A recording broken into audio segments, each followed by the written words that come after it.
शिवरात्रि के महान पर्व पर भगवान शिव के स्तोत्र के साथ मैं शिव सूत्र के उन रहस्यों को स्पष्ट करने जा रहा हूं जो हमारे जीवन के आधार हैं, जिन सूत्रों के माध्यम से हम अपने जीवन के उलझे हुए रहस्यों को खोल सकते हैं, हम अपने जीवन की जटिलताओं को अनुकूल बना सकते हैं और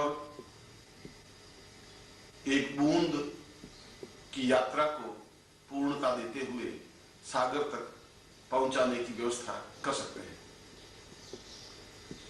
पुष्पदंत ने अपने शिव महिम्न स्तोत्र में भगवान शिव की आराधना करते हुए कहा है, असित गिरि समम स्यात् कजलम सिंधु पात्रे सुरतर वरु शाखां लेखनीं पत्र मुरली लिखते यदि ग्रहीतवान् शारदा सर्वकालम् तदमित गुणानां ईश पारं नयाति। यदि समस्त समुद्रों को मिलाकर के उसकी स्याही बनाई जाए, यदि समस्त वृक्षों को काटकर उसकी लेखनी बनाई जाए और यदि स्वयं विधाता भगवान शिव के गुणों का वर्णन इस पृथ्वी को कागज बनाकर लिखने की कोशिश करे, तब भी भगवान शिव के गुणों का और उनके रहस्यों का स्पष्टता के साथ अंकन नहीं हो सकता। और मैं उस विराट सत्ता के भगवान शिव के उस मंत्र की व्याख्या कर रहा हूं जिस मंत्र में पूरे जीवन का सार दिया हुआ है। और यजुर्वेद में ऐसे सैकड़ों मंत्र हैं और वे सभी मंत्र अपने आप में मूल्यवान और महत्वपूर्ण हैं, क्योंकि उनमें उन सूत्रों को स्पष्ट किया गया है जो आज के मानव जीवन के लिए अनिवार्य है। सूत्र का तात्पर्य संक्षिप्त, सूत्र का तात्पर्य संकेत रूप में कहा गया, सूत्र का तात्पर्य पूरे समुद्र को एक बूंद में कहने की और लिखने की कल्पना करना। और यजुर्वेद के ऐसे ही मंत्र का मैं उच्चारण कर रहा हूं और फिर मैं उसकी व्याख्या स्पष्ट कर रहा हूं। यजुर्वेद का वह मंत्र है, ओम नमः संभवाय च मायो भवा या च नमः शंकराय च महेशकरा या च नमः शिवाय च शिवतराय च। और यह यजुर्वेद का मंत्र बहुत बहुत समाधानों को लेकर के ऋषि की वाणी से उद्घोषित हुआ है। इस छोटे से मंत्र में एक विराट चिंतन छिपा हुआ है। आवश्यकता है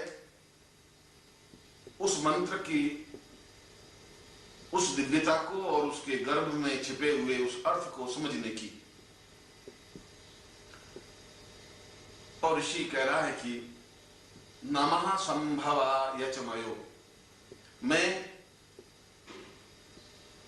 संभव बनने की प्रक्रिया की ओर अग्रसर होना चाहता हूं, क्योंकि मैं संभव नहीं हूं, क्योंकि मैं सही रूप में शिव की पात्रता प्राप्त नहीं कर पाया हूं, क्योंकि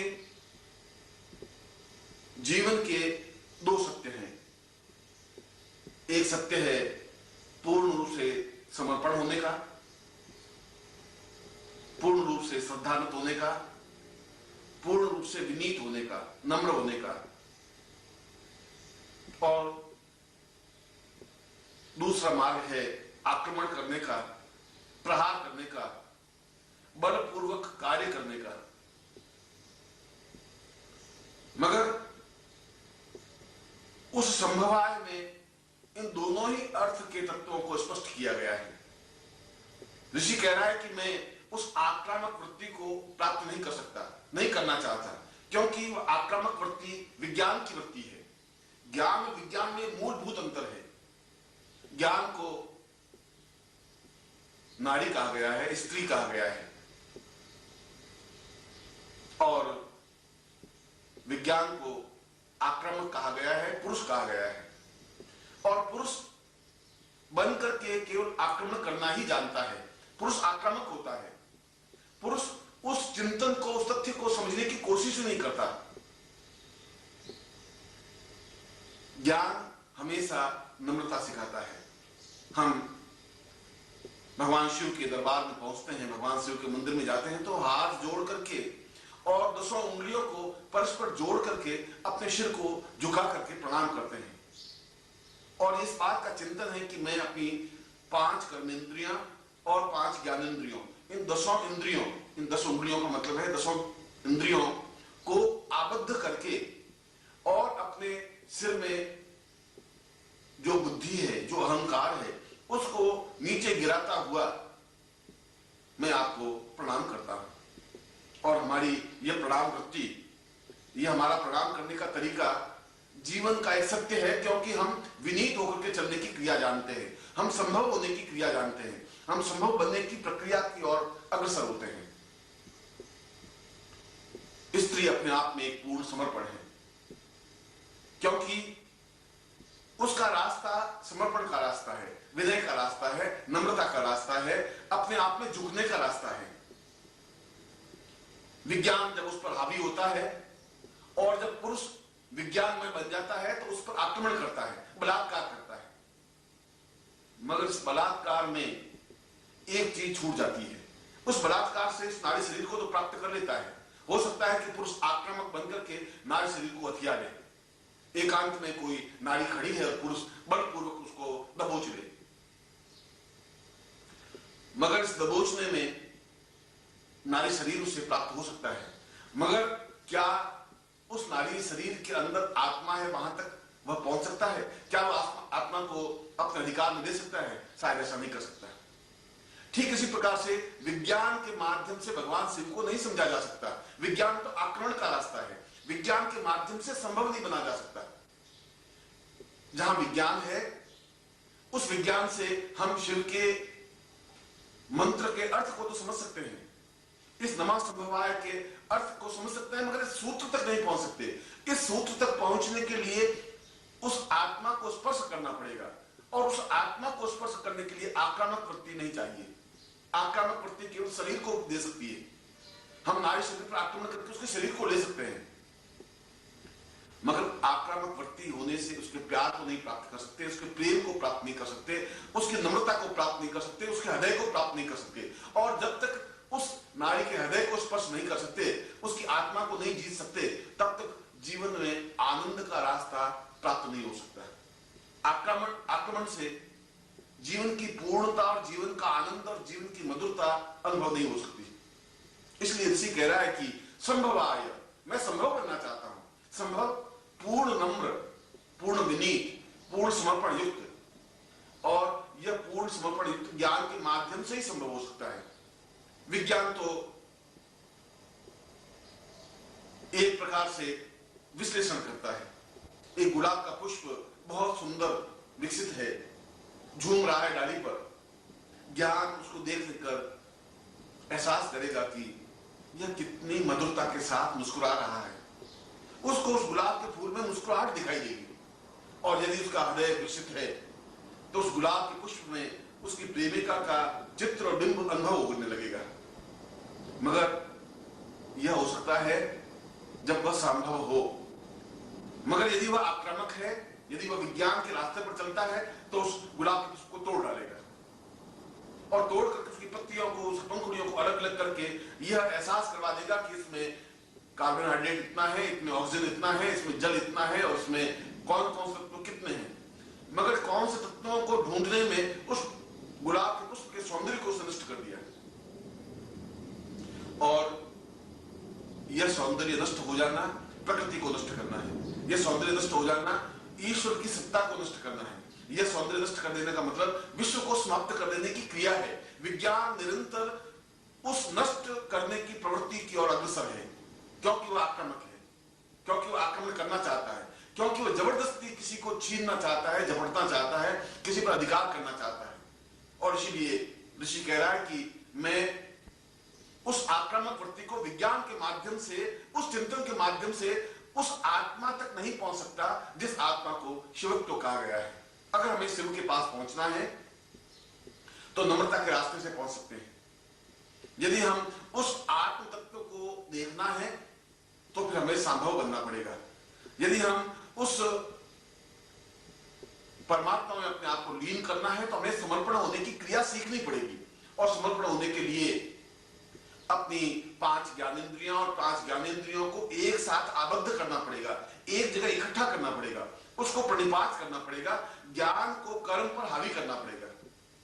और इसीलिए जब हाथ जोड़ते हैं तो 5 ज्ञानेंद्रियां 5 कर्मेंद्रियों पर हावी होती हैं, दोनों परस्पर जुड़ जाती हैं, और जुड़ करके उसके साथ साथ हम अपने सिर को उस हाथ और बंधे हुए हाथ पर टिका देते हैं। और इस भाव का चिंतन है कि मैं अपनी बुद्धि को पूर्ण रूप से इस ज्ञानेंद्रियों के हवाले करता हूं। अब मेरे पास तर्क नहीं है, अब मेरे पास किसी प्रकार का मोह नहीं है, अब मेरे पास किसी प्रकार की आक्रामक वृत्ति नहीं है। मैं विनीत हूं, मैं नम्र हूं, मैं अपने आप में झुकने की क्रिया कर रहा हूं, मैं अपने आप में प्रणिपात होने की क्रिया कर रहा हूं। और जब ऐसी वृत्ति प्रारंभ होती है, जब ऐसी क्रिया प्रारंभ होती है, तब ज्ञान का उदय होता है। तब विज्ञान अपने आप में हमारे जीवन और चिंतन से परे हटता है, क्योंकि विज्ञान एक बुद्धि को भ्रमित करने की क्रिया है। वह कहता है कि गुलाब के पुष्प में क्या है, कुछ नहीं है, और उसकी पंखुड़ियों को तोड़ कर बता देता है कि इसमें तो इतना कार्बन डाइऑक्साइड है। हम उस गुलाब के पुष्प के सौंदर्य को देखना चाहते हैं, उस गुलाब के हृदय तक पहुंचना चाहते हैं, उस गुलाब की मुस्कुराहट को देखना चाहते हैं, अनुभव करना चाहते हैं, और झूमती हुई डाली पर जो गुलाब का पुष्प विकसित है उसके सौंदर्य का आकलन करना चाहते हैं, आस्वादन लेना चाहते हैं। और वह आस्वादन तभी हो सकता है जब वह डाली पर खिला हुआ हो, जब वह मुस्कुराते हुए झूम रहा हो। और ज्ञान उस गुलाब के पुष्प को डाली पर ही खिले रहने देना चाहता है। और इसीलिए वह ऋषि कह रहा है कि संभव, तुम्हें संभव बनना है। संभव बनने का मतलब है कि तुम्हें इस संसार की वृत्तियों को तोड़ना मरोड़ना नहीं है। संसार में जो कुछ है वह अपनी जगह बह रहा है, तुम उसके अनुरूप बनना है। तुम्हें अपने ज्ञान को, तुम्हारे अहंकार को समाप्त करना है, और अपनी सारी चित्त वृत्तियों को, सारी कर्मेंद्रियों को और सारी ज्ञानेंद्रियों को एक साथ एकत्र करके उस संसार के प्रवाह में अपने आप को निमग्न करना है, बहने देना है। संभव का मतलब है मैं उसके अनुरूप बनने की क्रिया करना चाहता हूं। किसके अनुरूप? भगवान शिव के हृदय के अनुरूप बनने की क्रिया। क्योंकि भगवान शिव को समझना विज्ञान के माध्यम से संभव नहीं है। शिव को समझने के लिए शरीर के माध्यम से भी उस शिव को नहीं समझ सकते। उसको समझ सकते हैं अपने आप में पूर्ण प्रणिपात होते हुए, पूर्ण नमन होते हुए, पूर्ण चिंतन होते हुए। और इस प्रणिपात करने की क्रिया नमः संभवा यच मयो, मैं स्वयं ऐसा बनना चाहता हूं, क्योंकि मुझ में यह ज्ञान, यह चिंतन, यह विचार, यह धारणा पैदा हो, मैं एहसास कर सकूं कि मैं इस संसार के सारे घटनाक्रमों को, जो संसार प्रभावशील है, उसको मैं मोड़ना नहीं चाहता हूं, मैं तो उसका अनुरूप बनना चाहता हूं, मैं धारा के अनुरूप बह करके समुद्र में विलीन होना चाहता हूं। क्योंकि भगवान शिव तो अपने आप में पूर्णता युक्त हैं, जिसको शास्त्रों में पूर्ण कहा गया है, जिसको ज्ञान में पूर्णत्व कहा गया है, जिसको परमात्मा कहा गया है, जिसको आत्मा में परमात्मा का विलीन होने की क्रिया कहा गया है, वह एकमात्र शिव है, वह देव है और देवताओं की देव महादेव है। और इसीलिए उनको समझने की क्रिया जीवन के आधारभूत चिंतन को समझने की क्रिया है, क्योंकि मैं स्वयं उसके उत्पत्ति प्रजनन बिंदु को, उसके उत्पत्ति स्थल को देखना चाहता हूं। हम शिव को क्यों समझना चाहते हैं? हम ब्रह्मा को क्यों नहीं समझना चाहते? विष्णु को क्यों नहीं समझना चाहते?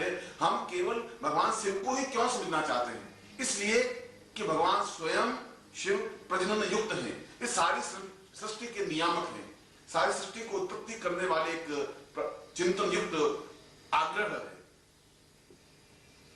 हमारे चित्त की 3 वृत्तियां हैं। पहली वृत्ति, हम जो कुछ विश्व में घटित हो रहा है उसको देखते हैं और उसमें एक भाग बन जाते हैं। यदि कहीं दुखद समाचार मिलता है तो हम दुखी हो जाते हैं, यदि कोई खुशी के समाचार मिल जाते हैं तो हम खुशी हो जाते हैं, यदि कहीं थोड़ी सी परेशानी आती है तो हम परेशान हो जाते हैं, यदि कुछ प्राप्त हो जाता है तो हम बहुत आनंद अनुभव करने लगते हैं। यह अनुभव करना अलग चीज है, अनुभव युक्त होना अलग चीज है। यह आनंद के लिए, एक क्षण भर के लिए एक आग्रह को प्राप्त कर लेना अलग चीज है, स्वयं आनंद युक्त बन जाना अलग चीज है। और इसीलिए भगवान शिव पूर्ण आनंद युक्त है, आनंद की कल्पना नहीं है, आनंद का छलावा नहीं है, क्योंकि वह तीसरे तल पर है। पहले तल पर तो आदमी बिल्कुल अलग अलग रूपों में विचरण करता रहता है, वह सुखी भी होता है, दुखी भी होता है, रोता भी है, हंसता भी है, मुस्कुराता भी है, और जीवन के वे सारे कार्यकलाप करता रहता है जैसा जीवन चल रहा है, दूसरों के जीवन के अनुरूप बनने की क्रिया की कोशिश करता है। यह तो पहला चित्त है। इस पहले चित्त को तोड़ना पड़ेगा और तोड़ने पर ही सांभव युक्त बनना पड़ेगा। सांभव युक्त बनने की क्रिया उस पहले चित्त की क्रिया को तोड़ना है, उसके अंदर प्रवेश करने की क्रिया है, क्योंकि शिवत्व को समझने के लिए, शिव तक पहुंचने के लिए यह जरूरी है कि हम ऊपर के तल को तोड़ दें। हम पूर्ण रूप से समर्पण युक्त होने की क्रिया करें, पूर्ण रूप से नमन होने की क्रिया सीखें, पूर्ण रूप से आंख बंद करके भगवान शिव के स्वरूप में निमग्न होने का चिंतन विचार करें।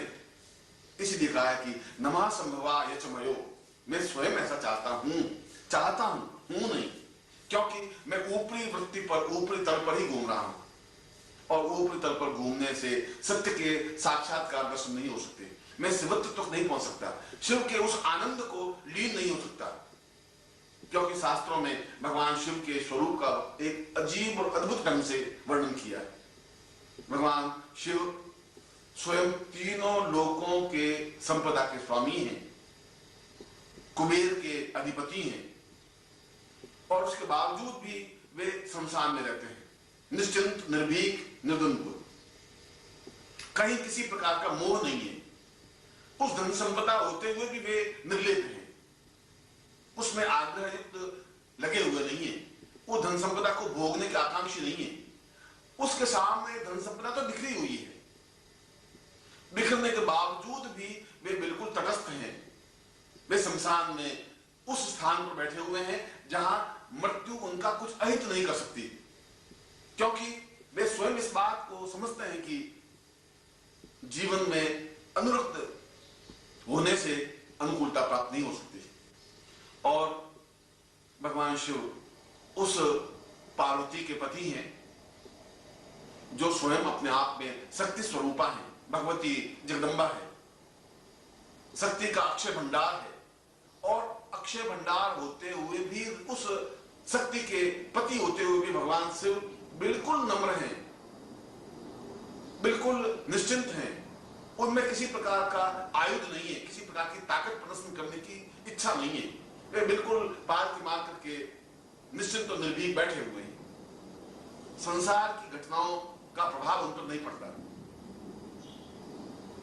और संपदा के स्वामी होते हुए भी वे उस धन में, उस संग्रह वृत्ति में लीन नहीं है।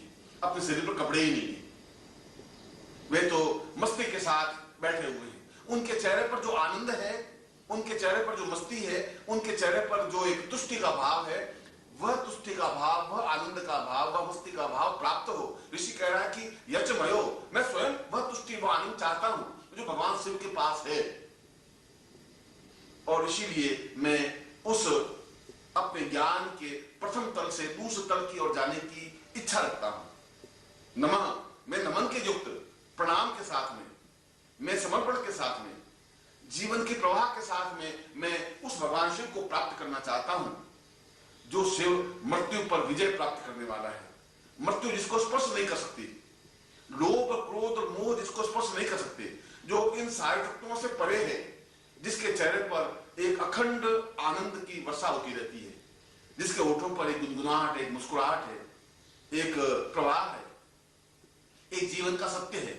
मैं उस जीवन के सत्य को केवल शिव के माध्यम से ही प्राप्त कर सकता हूं, शिव के माध्यम से ही समझ सकता हूं, और किसी देवता के माध्यम से मैं नहीं समझ सकता। और कोई देवता इतना निश्चिंत है ही नहीं, और कोई देवता इतना निर्द्वंद्व नहीं है, और कोई देवता इतना मस्त और आनंद के साथ जीने वाला नहीं है। जिसके पास सब कुछ होते हुए भी निश्चिंत है, वह आक्रामक बन सकता है क्योंकि वह शक्ति के अधिपति हैं। वे भोग और विलास में लीन हो सकते हैं क्योंकि वे कुबेर के अधिपति हैं, परंतु उसके बावजूद भी वे तटस्थ हैं, वे इन सबसे परे हैं। और मैं अपने जीवन में उस भगवान शिव की आराधना करके कुबेर के समान संपदा का स्वामी तो होना चाहता हूं। मेरे जीवन में धन की कमी नहीं रहे, उस धन के लिए मुझे लक्ष्मी की आराधना करने की जरूरत नहीं है, भगवान विष्णु की प्रार्थना करने की जरूरत नहीं है, उस कुबेर की मंत्र जाप करने की जरूरत नहीं है, क्योंकि भगवान शिव की साधना करने से स्वयं मैं अपने आप में उस धन को प्राप्त कर लूंगा, उस ऐश्वर्य को प्राप्त कर लूंगा, उस पूर्णता को प्राप्त कर लूंगा जो कुबेर के पास है, जो लक्ष्मी के पास है। मगर मैं आक्रामक वृत्ति से उस धन को प्राप्त नहीं करना चाहता, उस कुबेर को प्राप्त नहीं करना चाहता, उस लक्ष्मी को अपने जीवन में नहीं उतारना चाहता। मैं चाहता हूं कि इतना अधिक धन, ऐश्वर्य, वैभव, विलास मेरे पास हो, अवश्य हो, मगर होने के बावजूद भी मैं चिंताग्रस्त नहीं रहूं, हर समय तनाव में नहीं रहूं कि यदि इस धन को किसी ने चुरा लिया तो क्या होगा, यदि कोई राज्य बाधा आ गई तो क्या होगा, यदि आग लग गई तो क्या होगा, यदि ये धन क्षीण हो गया तो क्या होगा, यदि व्यापार में कमी आ गई तो क्या होगा। क्या होगा शब्द शिव के पास नहीं है। न्यूनता शिव की बिंदु नहीं है, क्योंकि जहां शिव की साधना है वहां न्यूनता नहीं हो सकती, कमी नहीं हो सकती, किसी प्रकार की उसमें विक्षेप नहीं हो सकता। इसीलिए तो शास्त्रों में कहा गया है कि 1000 लक्ष्मी की साधना करने की अपेक्षा एक शिव की साधना करना ही अपने आप में पर्याप्त है। 1000 एक बात सामने करना ही पर्याप्त है, क्योंकि भगवान शिव अपने आप में पूर्ण लक्ष्मी और कुबेर को देने में समर्थ है, जीवन में ऐश्वर्य, धन और संपदा को देने में समर्थ है, जो अपने आप में कुबेर के अधिपति हैं, अक्षय भंडार के अधिपति हैं, स्वर्ण के अधिपति हैं। और भगवान शिव की साधना करने से वह सब कुछ सहज ही प्राप्त हो सकता है। और यही नहीं, अभी तो संभव बनने के लिए सर्वथा चिंता मुक्त हो, रोग मुक्त हो, और वे तो स्वयं उस शक्ति के अधिपति हैं, वह तो स्वयं उस भगवती जननी के आराध्य देव हैं, जो शक्ति की स्रोत है। और जहां शक्ति है, नम्रता के युक्त, नम्रता के साथ में शक्ति है, वहां रोग नहीं है, वहां किसी प्रकार का कष्ट नहीं है, वहां किसी प्रकार की बाधा नहीं है, अड़चन नहीं है, चिंताएं नहीं है। और इसीलिए तो भगवान शिव को मृत्युंजयी कहा गया है, मृत्यु पर विजय प्राप्त करने वाला है। इसीलिए तो भगवान शिव को अमृतमय कहा गया है, वह रोगों पर पूर्ण विजय प्राप्त करने वाला है। इसीलिए उन रोगों को दूर करने के लिए, उस मृत्यु भय को मिटाने के लिए अन्य देवी देवताओं की साधना करना आवश्यक है ही नहीं। आवश्यकता है स्वयं को संभव बना करके, नम्रता युक्त बना करके, समर्पण युक्त बना करके शिव के उस तीर्थ तल पर स्पर्श करने की क्रिया का ज्ञान प्राप्त करना है। और दूसरा तल, जहां मैंने पहले तल का स्पर्श किया, जहां मैंने पहले तल को, उस ज्ञान के पहले बिंदु को स्पर्श किया कि हम कर्मेंद्रियों और ज्ञानेंद्रियों के द्वारा पूर्णतः प्रणिपात हो, नम्र हो, विनीत हो, और साथ ही साथ हमारे शिर में जो अहंकार है, जो क्रोध है, जो लोभ है, जो मोह है, उसको उन कर्मेंद्रियों और ज्ञानेंद्रियों पर विनीत करते हुए बुद्धि से परे हट करके, विज्ञान से दूर होकर के पूर्णतः प्रणिपात होने की क्रिया उस ज्ञान का पहला तल है। और ज्ञान का दूसरा तल गुरु है, क्योंकि स्पष्ट रूप से कहा गया है नमः संभवाय समयो भवाय च नमः। यदि तुम्हें उस भगवान शिवत्व को प्राप्त करना है, और शिवत्व को प्राप्त करने का मतलब है पूर्ण ऐश्वर्य प्राप्त करना, शिवत्व को प्राप्त करने का मतलब है पूर्ण शक्ति प्राप्त करना, शिवत्व को प्राप्त करना है मृत्यु पर विजय प्राप्त होने की क्रिया, शिवत्व को प्राप्त करने का मतलब है रोग